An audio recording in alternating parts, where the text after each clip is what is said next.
2024 లోక్సభ ఎన్నికల ప్రచారం తారాస్థాయికి చేరింది.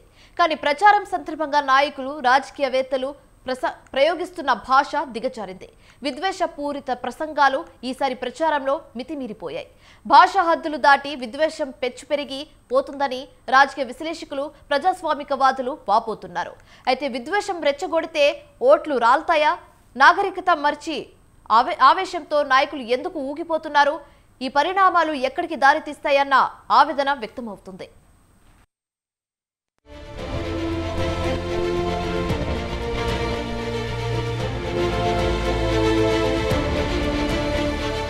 రాజకీయం దిగజారిపోతోంది.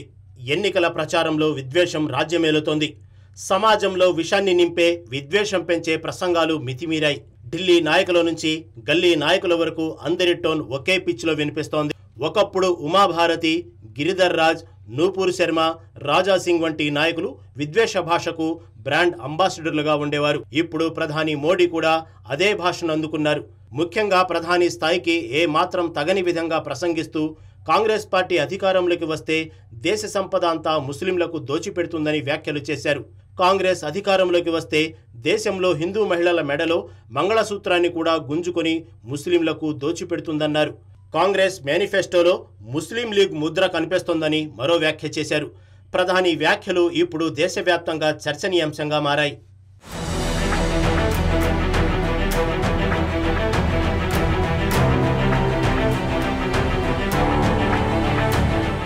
విషపూరితమైన ప్రసంగాలు, విద్వేషపూరిత ప్రసంగాలు ఏ ఒక్క రాజకీయ పార్టీకో పరిమితం కాలేదు.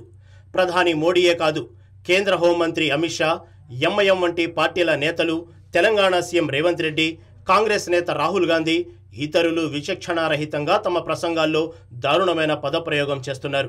గత కిందటేడాది జూలై నెలలో అసోం సీఎం హిమంత బిశ్వ శర్మ బెంగాలీ మాట్లాడే ముస్లింలపై చేసిన వ్యాఖ్యలు హాట్ టాపిక్గా మారాయి. అరుణాచల్ ప్రదేశ్ ఎంపీ కిరణ్ రిజిజు ఇదే విధమైన ప్రసంగాలు చేశారు. ప్రధాని హోదాలో ఉన్న మోడీ రాజస్థాన్లో ఓ ఎన్నికల ప్రసంగంలో ముస్లిం మైనార్టీలపై విషం చిమ్మారు. కాంగ్రెస్ उन्होंने मैनिफेस्टो में तो लिखा है कि आपकी संपत्ति का सर्वे करेंगे, हमारी माताओं बहनों के पास जो स्त्री धन होता है, जो मंगलसूत्र होता है, उसका सर्वे करेंगे। और फिर उनके एक नेता ने तो भाषण में कहा एक्सरे किया जाएगा, एक्सरे किया जाएगा। मतलब आपके घर में अगर बाजरे के अंदर डिब्बे में भी कुछ रखा है तो वो भी एक्सरे करके खोजा जाएगा। दीवार में कहीं रखा है तो उसको भी एक्सरे करके खोजा जाएगा। पूरा एक्सरे करने वाले की घोषणा की है और उनके नेता ने पब्लिकली कहा है। और फिर आपकी सारी संपत्ति जरूरत से ज्यादा जो भी होगा वो उनका कब्जा करेगी उनकी सरकार, कहते हैं। మోడీ ప్రసంగం భారతీయ సమాజాన్ని హిందూ ముస్లింలుగా విడగొట్టడమే లక్ష్యంగా సాగినట్లు కనిపిస్తోందని ప్రజాస్వామికవాదులు ఆవేదన వ్యక్తం చేస్తున్నారు. రామ మందిర నిర్మాణంతో హిందువుల సెంటిమెంట్ రెచ్చగొట్టి ఎన్నికల్లో లబ్ధి పొందేందుకు బీజేపీ పెద్ద ప్రయత్నమే చేశారని అంటున్నారు. అది చాలదన్నట్లు కేవలం ఎన్నికల్లో లబ్ధి కోసమే మోదీ ముస్లిం విద్వేషపూరిత ప్రసంగాలకు పాల్పడ్డారనిపిస్తుందని విశ్లేషకులు అభిప్రాయపడుతున్నారు. ఎంపీగా, ప్రధానిగా పదవి స్వీకారం చేసే సమయంలో కులమత వర్ణాలతో సంబంధం లేకుండా దేశ ప్రజలందరి పట్ల పక్షపాతరహితంగా ప్రవర్తిస్తానని ప్రమాణం చేస్తారు. అలాంటి ప్రమాణాన్ని నిబద్ధతతో ఆచరిస్తేనే నిజమైన నాయకుడు. మోదీలో ఆ నిబద్ధత స్పష్టంగా లోపించింది.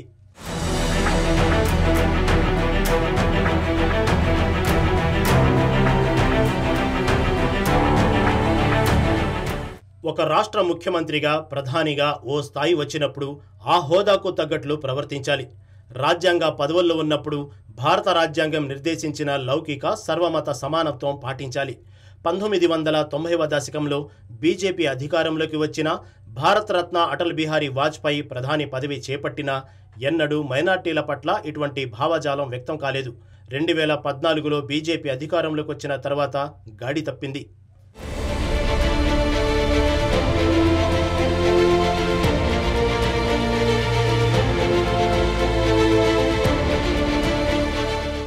2024 లోక్సభ ఎన్నికలకు ముందే నరేంద్ర మోడీ ఇస్ బార్ 400 పార్ అంటూ ఎన్డీఏ 400 పైగా సీట్లు సాధించాలని, బీజేపీ స్వయంగా 370 స్థానాలు సాధించాలని లక్ష్యంగా పెట్టుకున్నారు.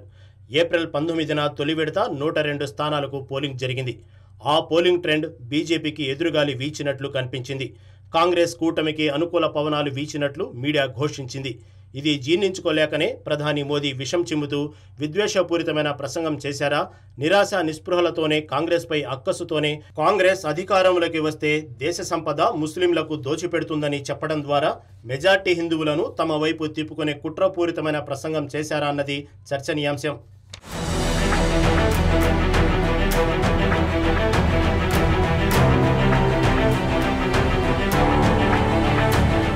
కాంగ్రెస్ పార్టీ మోదీ విద్వేషపూరిత ప్రసంగాలను ఖండిస్తూ గట్టిగానే కౌంటర్ ఇచ్చే ప్రయత్నం చేసింది.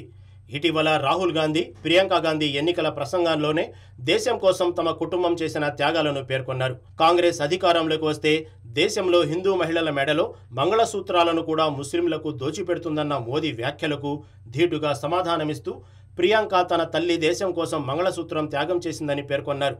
త్యాగాలు చేయడమే గాంధీ కుటుంబానికి తెలుసునని పేర్కొన్నారు.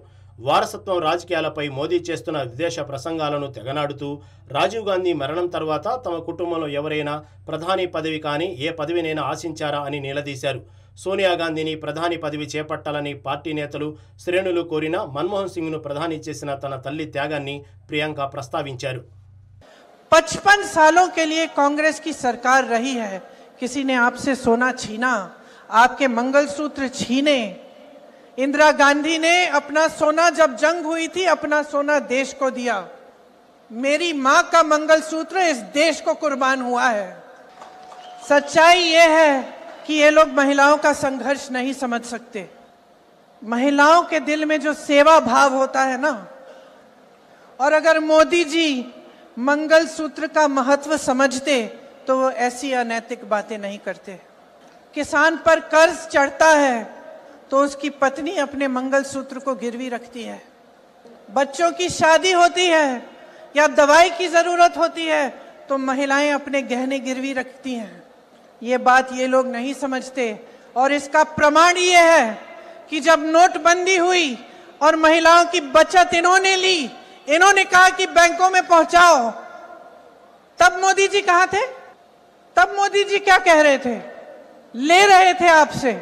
मोदी जी चुप थे, कुछ नहीं बोले. उसके मंगलसूत्र के बारे में नहीं सोचा उन्होंने. కాంగ్రెస్ నాయకుడు రాహుల్ గాంధీ కన్యాకుమారి నుంచి కశ్మీర్కు, మణిపూర్ ఇంఫాల్ నుంచి ముంబై వరకు 2 విడతల్లో భారత్ జోడో యాత్ర సాగించిన ఘాటైన ప్రసంగాలు చేసిన విషయం తెలిసిందే. पुलवामा में हमारे सैनिक मरे थे, उनके घर टेलीफोन आया होगा. हजारों कश्मीरी लोगों के घर टेलीफोन आया होगा. सेना के परिवारों को टेलीफोन आया होगा. वैसा ही टेलीफोन आया. पिता के एक दोस्त थे, उन्होंने मुझे फोन किया और कहा, राहुल बुरी खबर है. मैंने उनसे कहा, मैं जानता हूँ पापा मर गए. कहते हैं हाँ. मैंने कहा धन्यवाद, फोन रख. तो मेरा कहना है जो हिंसा करवाता है, जैसे मोदी जी हैं, अमित शाह जी हैं, अजीत डोवल जी हैं, आरएसएस के लोग हैं, वो इस बात को समझ नहीं सकते हैं. वो दर्द को समझ नहीं सकते हैं. हम समझ सकते हैं. पुलवामा के जो सैनिक थे, उनके बच्चों के दिल में क्या हुआ मैं जानता हूँ. मेरे दिल में वही हुआ है. जो यहाँ पे कश्मीर में लोग मरते हैं, उनके दिल में क्या होता है, जो फोन कॉल आता है क्या लगता है, वो मैं समझता हूँ. मेरी बहन समझती है.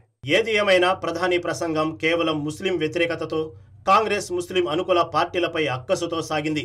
హిందువుల్లో ముస్లింల పట్ల విద్వేషం పెంచి లోక్సభ ఎన్నికల్లో మిగతా దశల్లో అయినా అడ్వాంటేజ్ పొందే లక్ష్యంతో ఈ ప్రసంగాలు సాగాయని ప్రజాస్వామికవాదులు భావిస్తున్నారు. ఈ విద్వేషపూరిత ప్రసంగాలపై కేంద్ర ఎన్నికల కమిషన్కు ఫిర్యాదులు అందినా మోదీపై చర్య తీసుకునే పరిస్థితి లేదనేది బహిరంగ రహస్యం.